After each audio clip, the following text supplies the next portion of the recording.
Hey Reworld gang.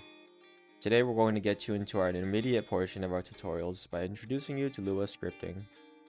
Everything you've learned to this point hasn't required it, but LUA is a wonderful tool that can act as the pillar you need to make your game come to life. So to start, let's do the super basic thing that everyone starts with.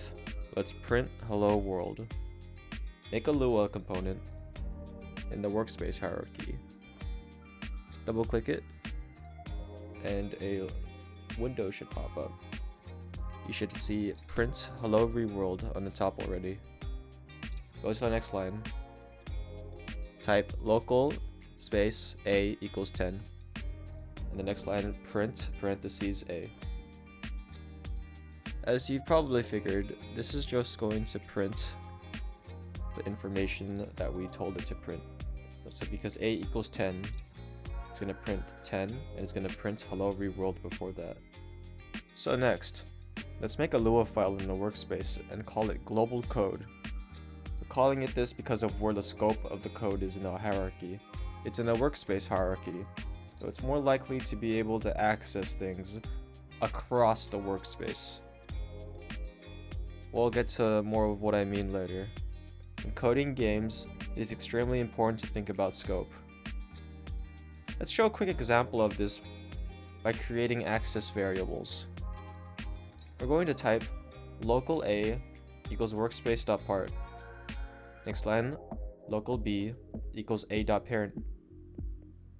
So a is essentially the part in the workspace.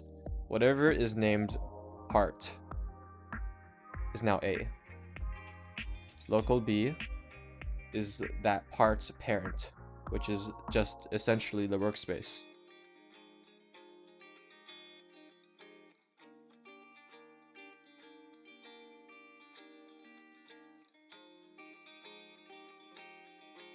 Alright, let's go smaller in scope, where it's easier to access things tied more directly to the LUA file's location. Let's make the LUA file the child of the part. Rename it for clarity. And then type local part equals script.parent. Now the script is directly referencing itself and using itself as a basis of reference to access its parent. So that parent would be the part because we attached the LUA file to the part.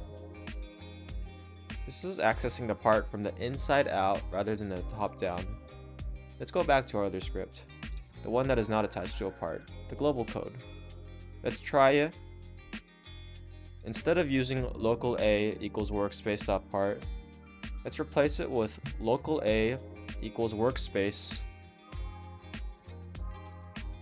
colon wait for child parentheses part.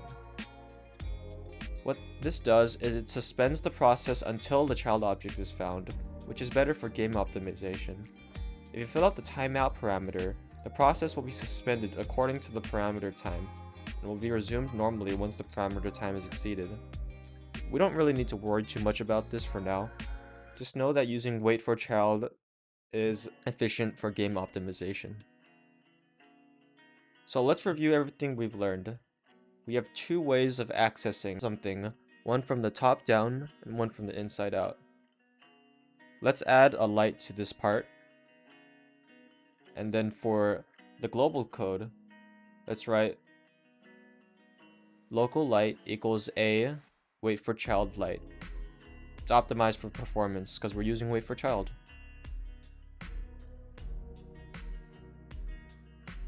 For the smaller scope, let's write local part equals script.parent. We already have that. Local light equals part wait for child parentheses light. These are two different ways you can access the components, and it's good to know both ways, even though we won't be utilizing the different purposes right now. It's very good to understand the basics of LUA before we jump in and start doing more complicated things. I hope you enjoyed this tutorial. Look forward to seeing you in the next one where we'll be doing something probably much cooler. Thank you. See ya.